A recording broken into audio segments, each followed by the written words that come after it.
Well, ladies and gentlemen, we want to thank everyone for being here today.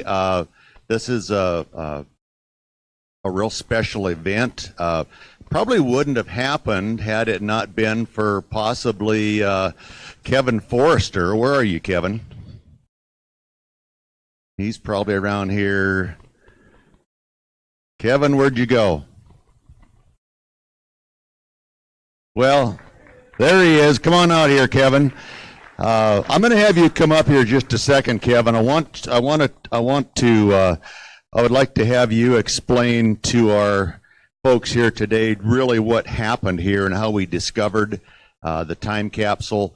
And then from there, we're going to go into some introductions of some folks and proceed with opening.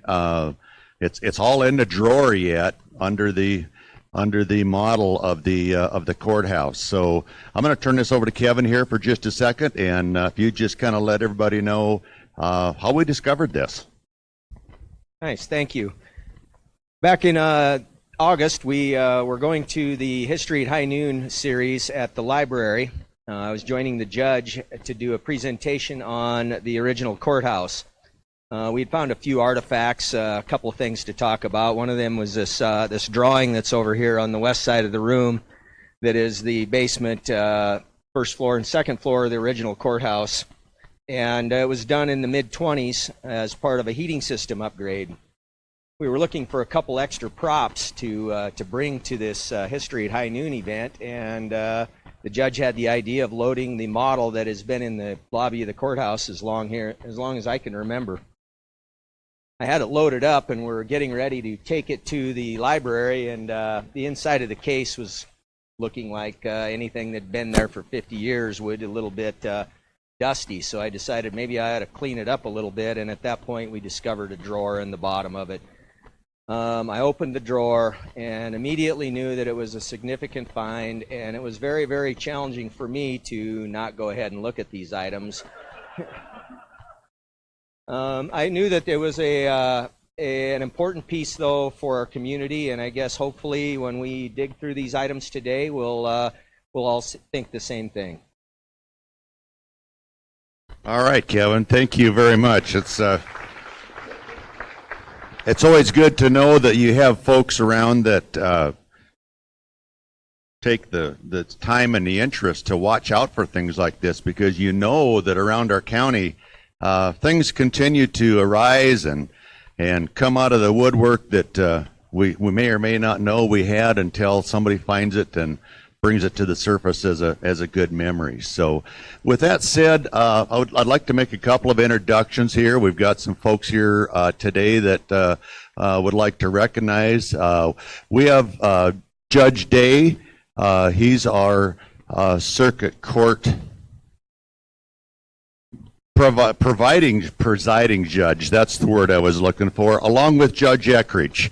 And we're glad to have them both here. Of course, they work right out of the courthouse here, and please give them a nice round of applause.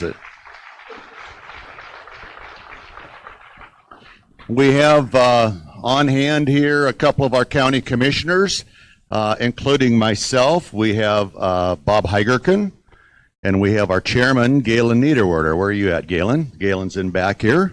Thank you both for coming.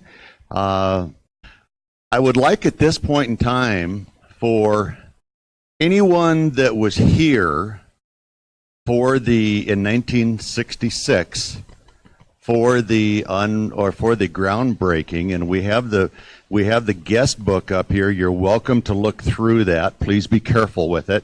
But I would like anyone to raise their hands if they might have been here during that time. I know we have at least one sitting right up here on the counter. And maybe just stand up and introduce yourselves if you would, please. All the way in the back. Yep. Mrs. Harrington.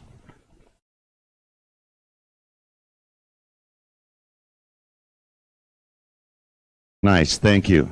Thank you very much. Couple fellows here in front.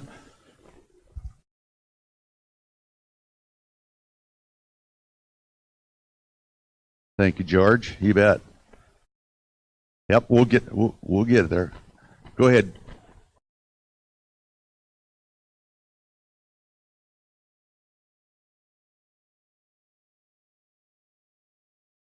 Yeah. Great. We haven't all the way back here, ma'am? I worked here for Pearl Hoyle in the auditor's office, and at one time I worked in the assessor's office, and also worked for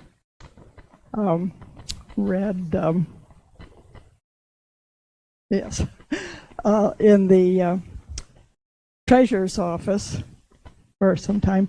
I was a part-time in any of the offices when they needed somebody that was familiar with those jobs. And I remember the day when we moved in from the old courthouse to the new courthouse, and it just seemed like a whole other world. But I really enjoyed all of those people that I worked with in those years, and I have not kept up with the progress. I live in Rapid City, so it was a pretty big shock to me to find out that the new courthouse that I worked in those years had gotten to the place of being the old courthouse. And I'm 91 years old, and I forget an awful lot of things. But I don't forget those days that I worked in the courthouses, both old and new. It was a real grand experience.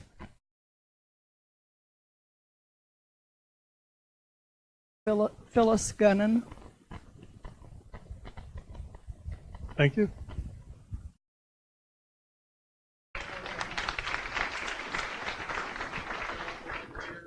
Well, I think I told you before, I came to work in the county superintendent's office for Urban Peregrine before I graduated from Sturgis Brown High School in 1941. And I worked there, and then later I worked for Amos Bovee. I was deputy clerk of courts for him, and then I later became clerk of courts. And at times I worked in the Register of Deeds office and in the treasurer's office. I worked in a lot of offices in the courthouse. All right. Thank you, Millie Humphrey. Anyone else?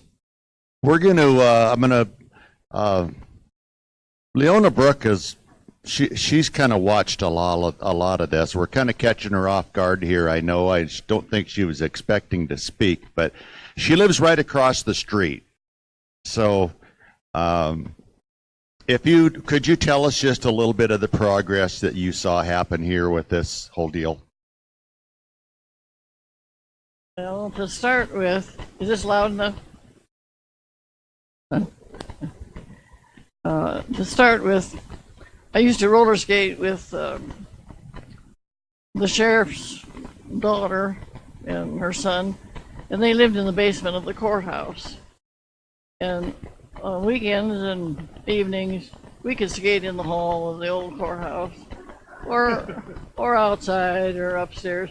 The courtroom had a beautiful wood floor, and it was so bitter cold that nobody hardly ever used it. So we'd bundle up and go up in the courtroom and just have a skating rink of our own. Her mother was an invalid, so they lived in the basement of the courthouse. And so she never knew what was happening. But anyway, we roller skated down those steps, and we slide down the bar.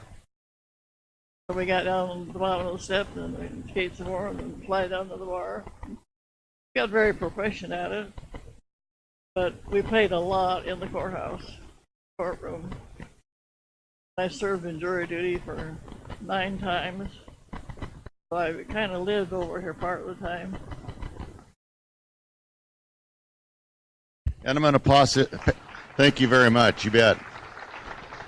I'm sure she's seen a lot of change on this block, not only from the original courthouse, replacing it with the new, and then of course the progress of the annex now of the new building, well, the restored building across the street. So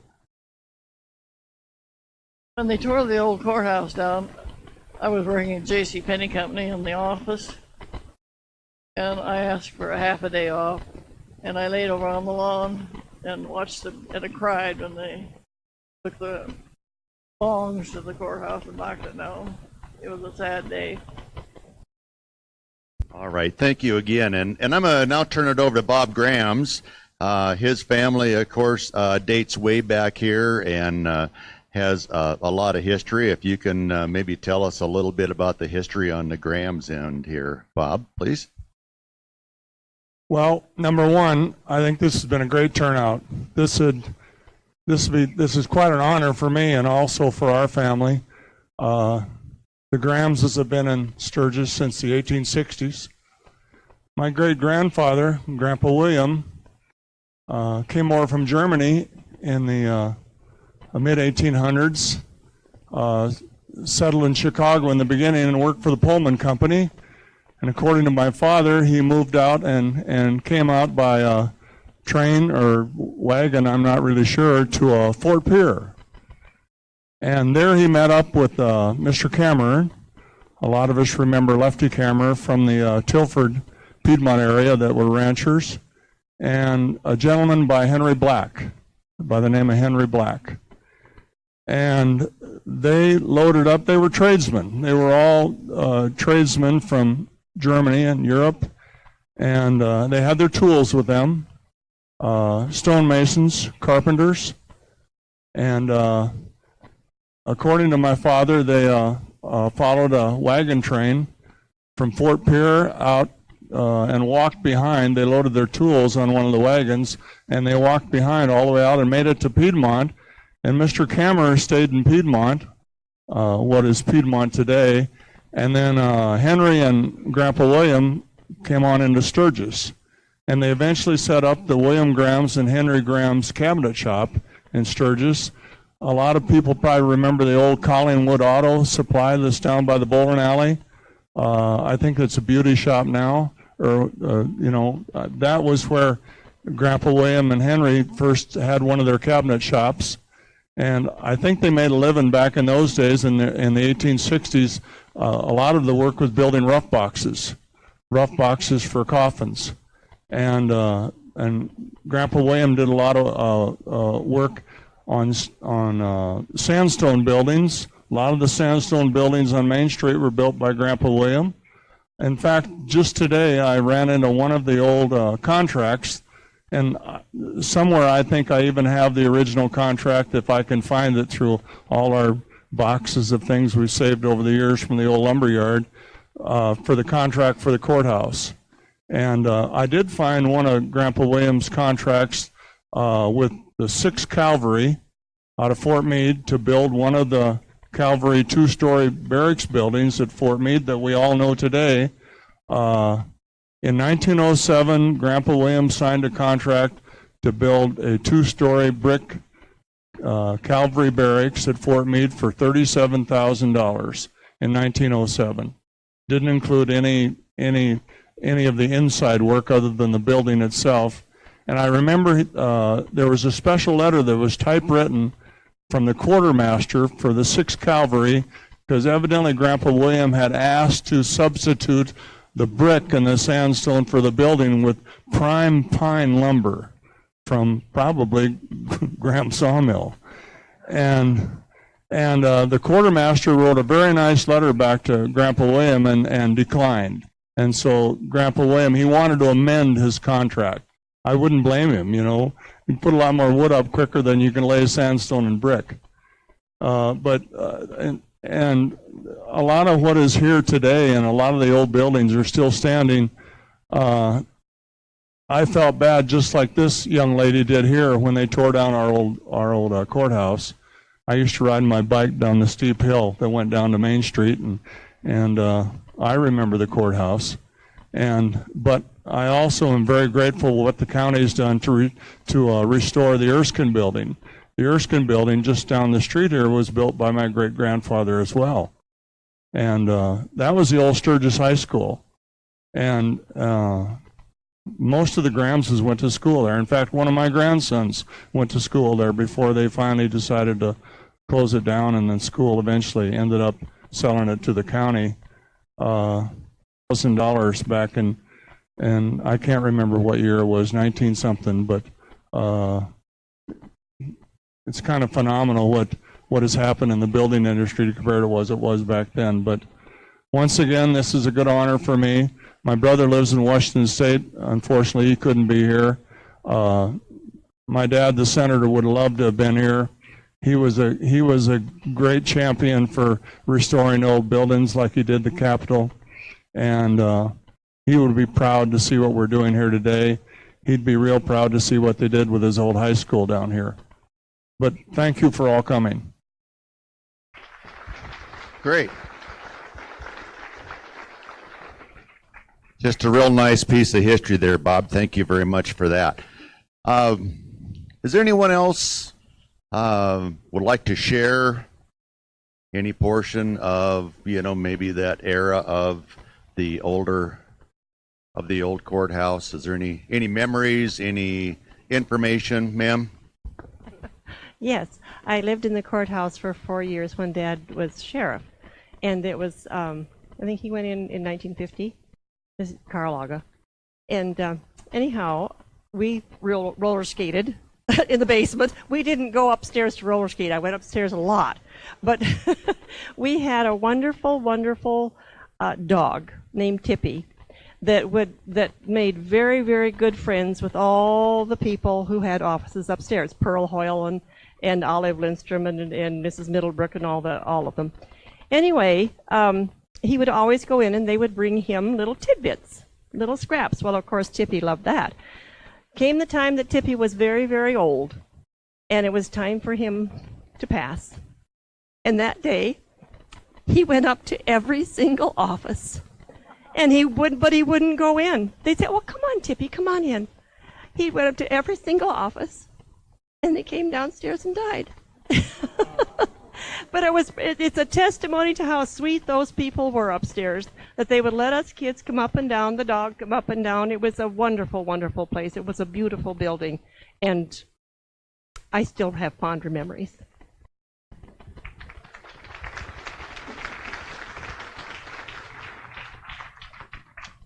Does anyone else have any memories they want to share? I'll share one. My mother told me this story about Poker Alice. She said the only time she'd ever seen a $100 bill was at midnight mass at St. Martin's when Poker Alice put one in the collection.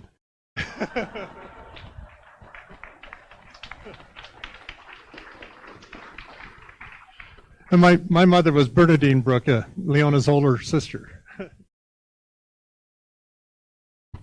All right, thank you. I was just asking Bob Grams about the sandstone, and he says most of it was quarried in the area here, but some did come from the Hot Springs area. So back in that day, a lot of freight involved there on hauling their sandstone obviously from Hot Springs. So we think that most of it, however, did come from the local area and was local quarried here. So with that said, gosh, does anyone else have anything they'd like to add? If not, we're going to move on to the next step. We're going to pull the drawer.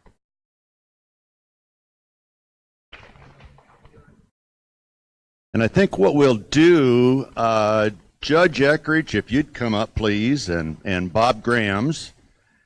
And Judge, if you have a little word of encouragement here. And then you too, if you would just set that drawer right up here on the table, and we'll have Mrs. Bruch and Mr. Grams pull out item by item. I'll try and kind of narrate what they are. Before we go there, as you can see, we're being videoed. We are live on Facebooks for Anybody out there that might be watching? Hopefully you're watching us, not Facebook here. Okay. I think most of you might know the story. This model has been sitting in the lobby of the courthouse right there since 1966. I've been here going on 17 years. I walked by it 17 years. Kevin's been here at least that long, walked by it 17 years. Early May, we were going to give a talk. Kevin decided that he was going to dust this thing. And so as part of dusting it, he moved it away from the wall, and lo and behold, what does he find but back here, a drawer. And in that drawer were a number of items from the 1966 dedication of this new courthouse, and which, by the way, is 50 years old this year. Also, and probably the most exciting, was a tin box that's about yay by yay by yay. And we don't know what's in it. I hope it's not Al Capone's tomb. But I just want to say thanks to everybody for being out here, for coming out. And I think it's a testimony to the history that we all share, that you're here to help. And so I appreciate it. All right. With that said, I think, Bob, if you want to help Judge Eckrich, we'll pull that out of there and let's set it right up on the table here in front of Leona. And they're both gloved.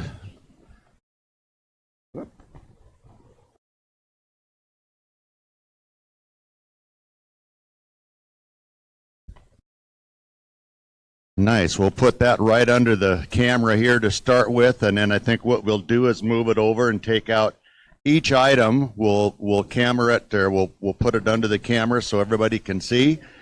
And I'm seeing here all kinds of, oh gosh, there's a primary election card dated June 5th, 1962. There's several Sturgis papers. I see the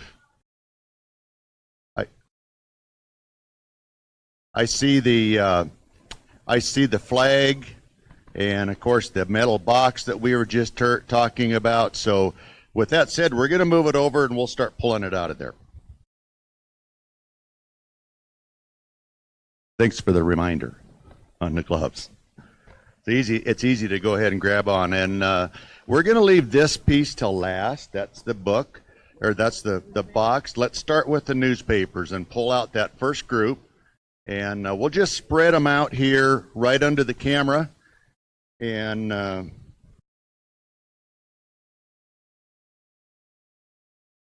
there's a Sturgis Tribune, August 3rd, 1966.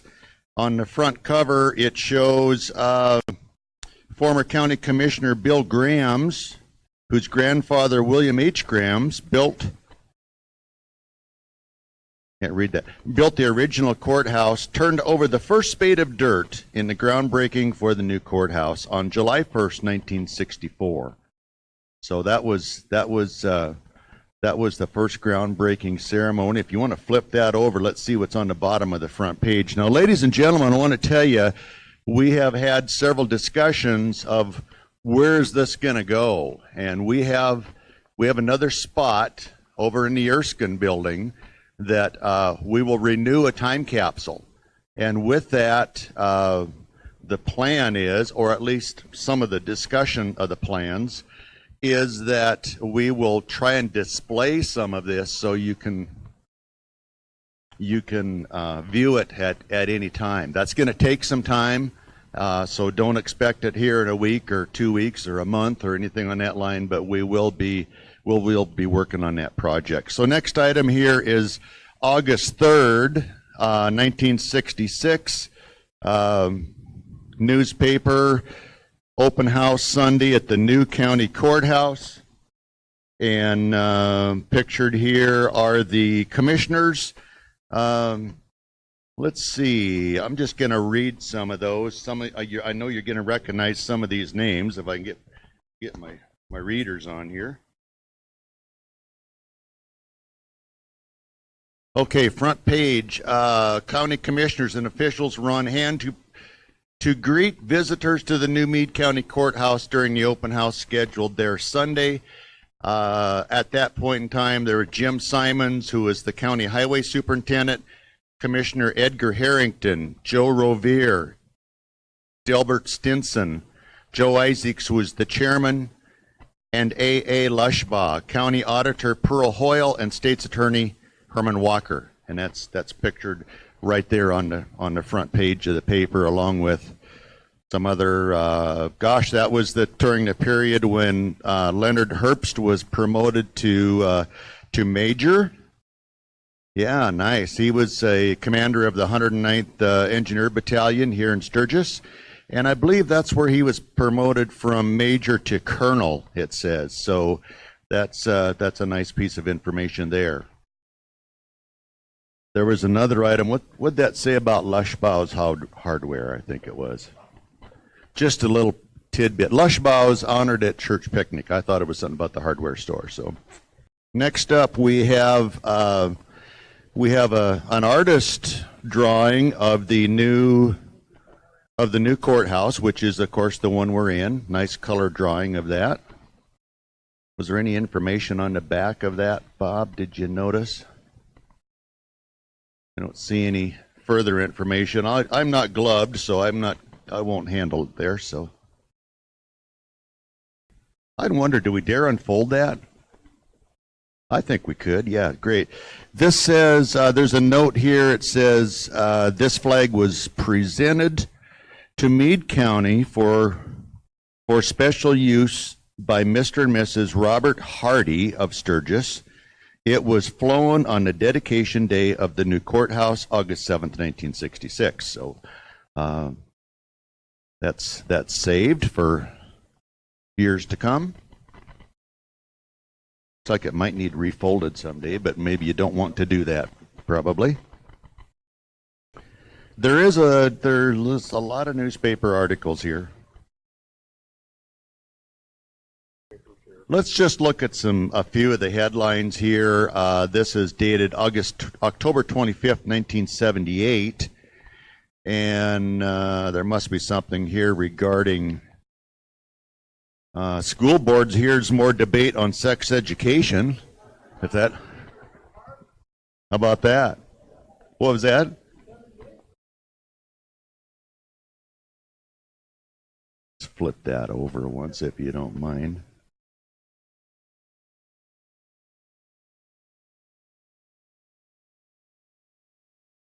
There was a resolution, it says pass resolution to save Bear Butte.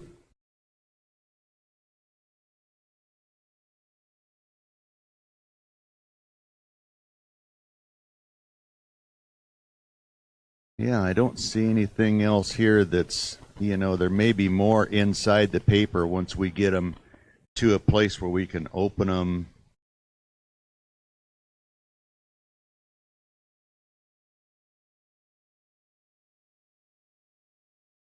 There you go. Grand opening. Oh, that's a good one. Wow. Hey, I know that guy. Yeah, Friday and Saturday, October 27th and 28th, the Graham's Lumberyard, 1 block east of Super Duper on Lozelle Street. Many specials throughout the store. That's a big full-page ad there. Yours truly, Bob Graham's, looks a lot different there than you do today. Bob, I don't know. Better, you hope. Yeah, you look better today than you did then. Yeah. Here's the poll books from the last election held. Okay, so the poll book, and it's, let's see what that says. Is that Upper Alkali Precinct in Meade County, held the 14th day of 1889. So let's flip that over and see what else we got in there. There must be some more information in there as far as... Basically what this is these are the poll books from the last election held May 14th, 1889 for Lawrence County, for Meade County, Lawrence County, South Dakota. Meade County was created in 1889, organized May 7th, 1889. Until this time, it was part of Lawrence County. The books were kept in the office of Clerk of Courts, Lawrence County, South Dakota, from 1889 until August 6, 1966, when the new Meade County Courthouse held an open house. So basically, these are the last poll books. Great. Well, let's open up. Let's flip. Can we flip the page on one of those just to see if there's any other pertinent signature? Oh my, yeah. So these are all. Yeah, that's pretty cool. It says H.C. Winky, is it? I do solemnly swear I will perform the duties of clerk according to the law and the best of my ability. I will endeavor to prevent fraud, deceit, and abuse in conducting the same. James Forbes, do hereby certify that the above oath was administered by me, and it's signed by J.W. Kiley, you think that is? Riley, maybe, judge of election, and by him subscribed in my presence and previous to opening the polls. Yeah, it says in the county of Meade, an election was held at the house of it looks like Jas Forbes, Upper Alkali, Meade County, territory of Dakota, on the 14th day of May, 1889. The polls of said election being opened at 8 a.m. of said day, and the following oath was taken by the judges and clerks of the election. So, very interesting there. Let's go to that next page. There's okay. It looks like they had then, and I'm just going to run down just a couple of these. We won't. I'm looking at for some names here: Michael Carney, Fred Denham, John Tolkand, Isaac Milner, Charlie Beenan, Wierke, last name Torrance, Joseph Carney, Peter Carney, J.W. Kiley, Jason Forbes, J.W. Humphrey, T.J. Perkins, N.G. Starkweather, C.C. Wilson, C. Andenson, and again, Michael Carney. So again, we will help Michael Carney Jr., I should say. So again, hopefully there will be a point in time when we can go through these. Some of these already have some damage on them, some water damage, it looks like, and so forth. So we'll continue on with those at probably at a later date once we have a way to preserve them a little better.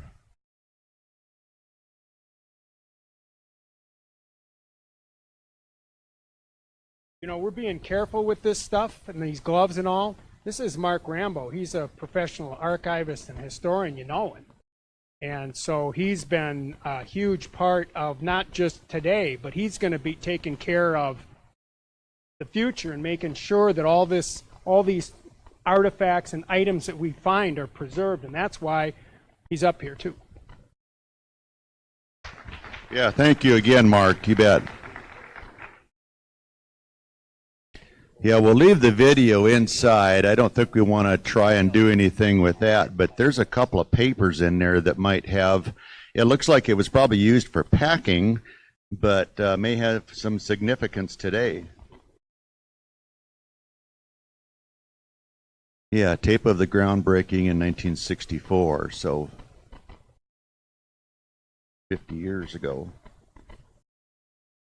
Order, oh yeah, there you go. Order for the groundbreaking, July 1st, 1964. Kind of an interesting, same deal, 2 copies of it there. Let's see.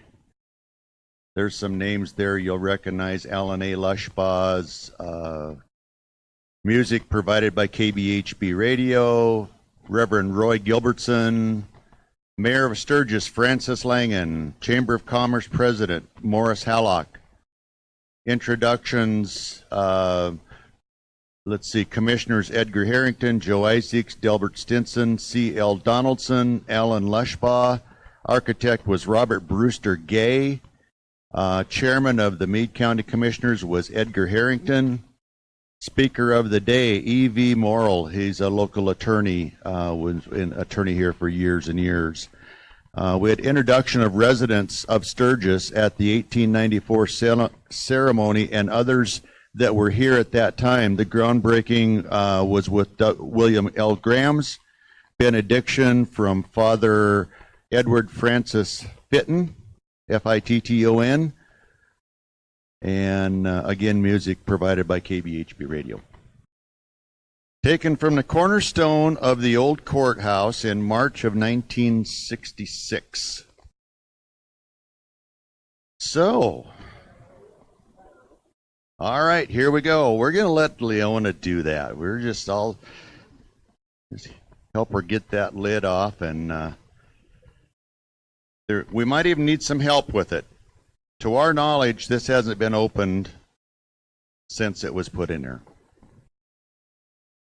I see lots of papers. They're folded up pretty tight, and I'm sure you're not going to start pulling them out of there. Yeah, let's move that right up there.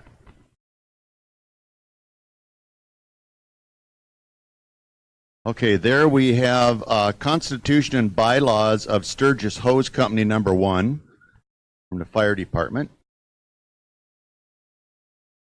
We have Grand Lodge of South Dakota from Olive Branch number 47, our local Masonic fraternity. And that states, looking for a date there, but I don't see it. Here we have, I don't want to do that. Yeah. Let's see, W.D. Atwater, pastor of M.E. Church. It's a brief outline of the history of the Methodist Episcopal. Thank you, Episcopal Church. His apologies for any of y'all out there. That was Sturgis, in Sturgis, South Dakota. Signed by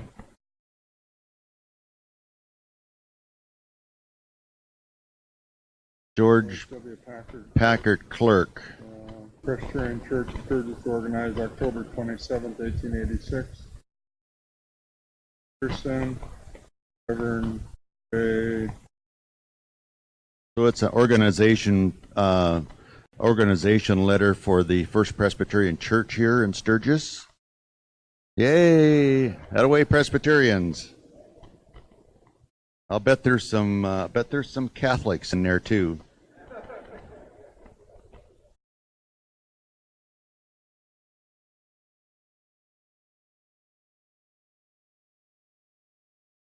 I see some medals.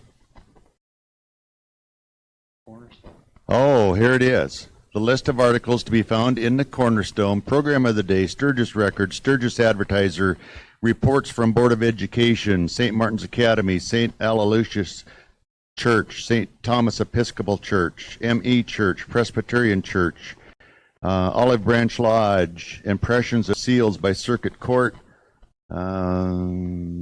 Again, we'll have this out for you to look at here eventually.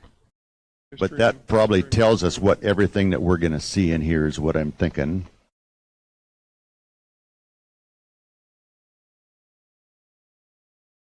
Board of Education. Letter from the Board of Education. Okay, there's Sturgis Weekly, the Sturgis Weekly Record dated June 15th, 1894. 1894. States First National Bank of Sturgis has $50,000 in capital and $6,000 in surplus. Directors are R.C. Lake, H.E. Bailey, Charles Francis, J.J. Davenport, and Daniel Jarvis. That's an oldie. 1894 on that one. Davenport and Hohen, loans and investment brokers along with real estate brokerage. Yeah, statement of what the new Meade County Courthouse has cost to date. I see a number there that says 4,500. I don't know that that's the exact. Let's see, the estimate furnished to the commissioners was that the foundation up to and including water tables would cost over $4,500. It will be seen through that care on the part of the Meade County Commissioners, over $500 has been saved on the foundation alone. How about that? Huh? Some frugal commissioners. Constitutional bylaws, code of procedures for trials and punishments, most worshipful Grand Lodge, AF and AM. That would be for the Masonic Lodge. Next, we have the Deadwood Weekly Independent. It's dated June 15th, 1894. Various advertisements on it. Deadwood, Lawrence County, South Dakota, Friday evening, June 15th, 1894. You know, again, just kind of various news there along with some advertising.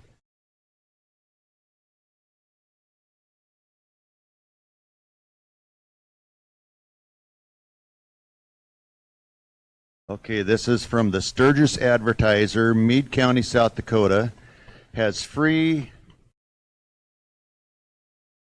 Meade County, South Dakota has free homes for 20,000 home seekers wanting free land. Dated June 14th, 1894, Sturgis, South Dakota. Subscription cost was $2, it looks like, annually. First National Bank, Haas and Company Drugs and Pharmacy,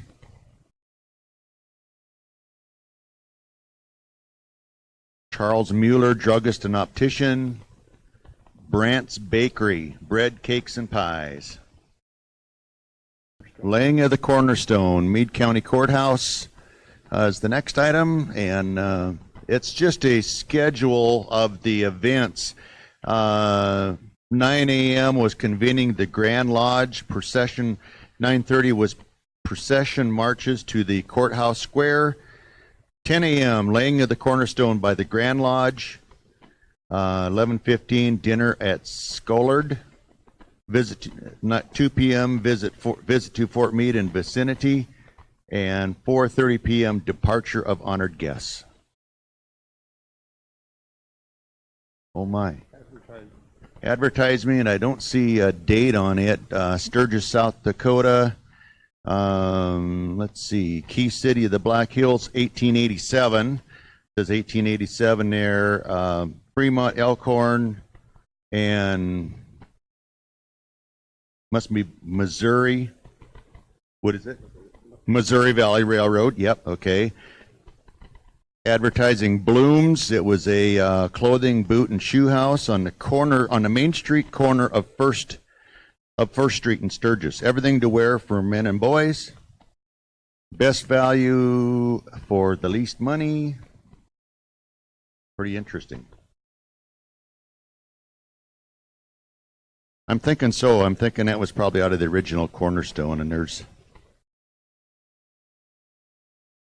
This is from the City of Sturgis Auditor's Office. A lot of, in the 1800s, obviously, a lot of work was done with penmanship.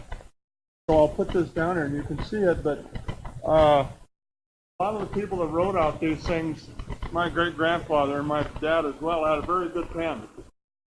Something they don't teach in school today is cursive writing. Everything is either printing or do it on your computer. So I always marvel when I see the print that's done. Looks like it was a $10,400 statement, and then it shows cash on hand at $2,500. So must have been a remainder there of about $7,900.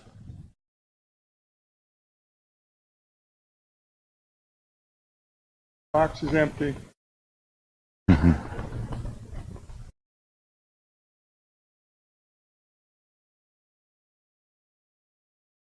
There's medals, and we're coming up, or coins or medals. I'm not sure which it is, but Board of Commissioners. This one's kind of important to me. This is the contract that Grandpa William had for the courthouse. To the Honorable Board of Commissioners, Meade County, June 7th, 1894. I have the honor to submit to you my final report and estimate upon the different contracts led by you and now completed for the excavation for and foundation of the Meade County Courthouse.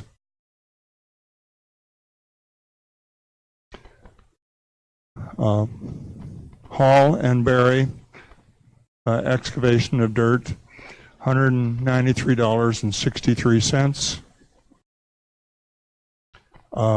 Whalen and fill, 96 and 2/5 yards of concrete, 96 and 2/5 yards of trenching, 483.34 and 96.56, totaling 579. Today, a yard of concrete is a lot of times $130 to $150 a cubic yard or square yard, so quite a difference. Footings, inside footings, outside footings, all of the concrete work. And this isn't the construction contract. I'm still hopeful and prayerful that I might be able to find that suits some of our historical books at home. But that came to a total of both contracts, $3,398.71.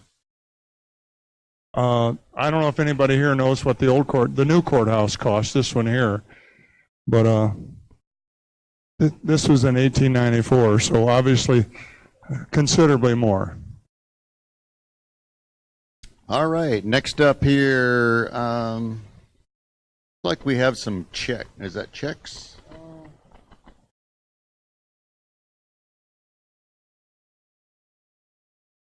Statements. Statements from Mueller the druggist, Jacob Keffler, dry goods, 1894, the Western Incorporated Assurance Company, A.M. Smith, President, CEO George Cox, Vice President J.J. Kenny, Managing Director, A.A. Crandall, Superintendent of Agencies, and George Hayes from Milwaukee.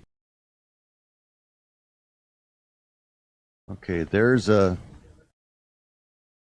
yeah.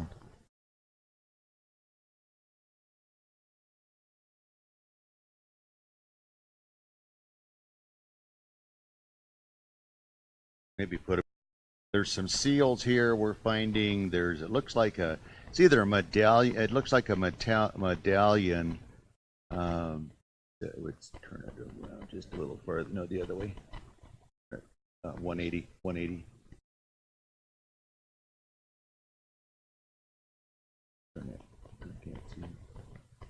It says something about black gills on it. I can't read the rest of it.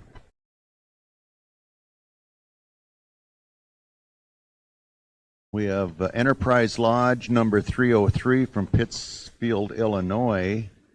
That is Knights of Columbus. Knights of Columbus ribbon, we're going to call it. Again, just more information there. Looks like a letter from, it is notarized, however. William Bradley, auditor of Meade County, South Dakota. Oh, it's the census. Must be have something to do with the census. The population of Meade County at this time is 6,500 in Meade County.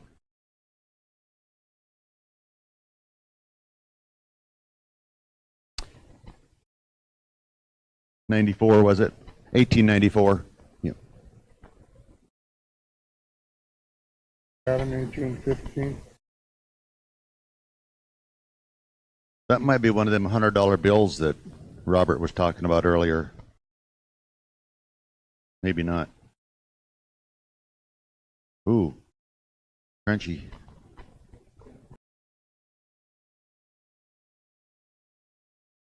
Has to do with money here, maybe the payment of something that, that scriptive writing is really beautiful, but it's hard to read.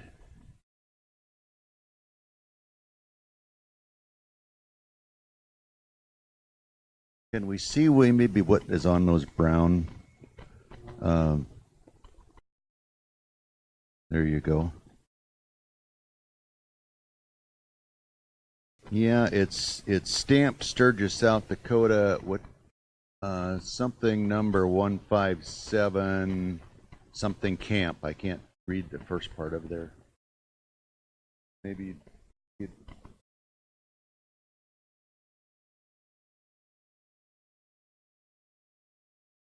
We're about to the end here, ladies and gentlemen, so well, I want to see what that... Oh, that says independent. Yeah, I'm not sure where those seals...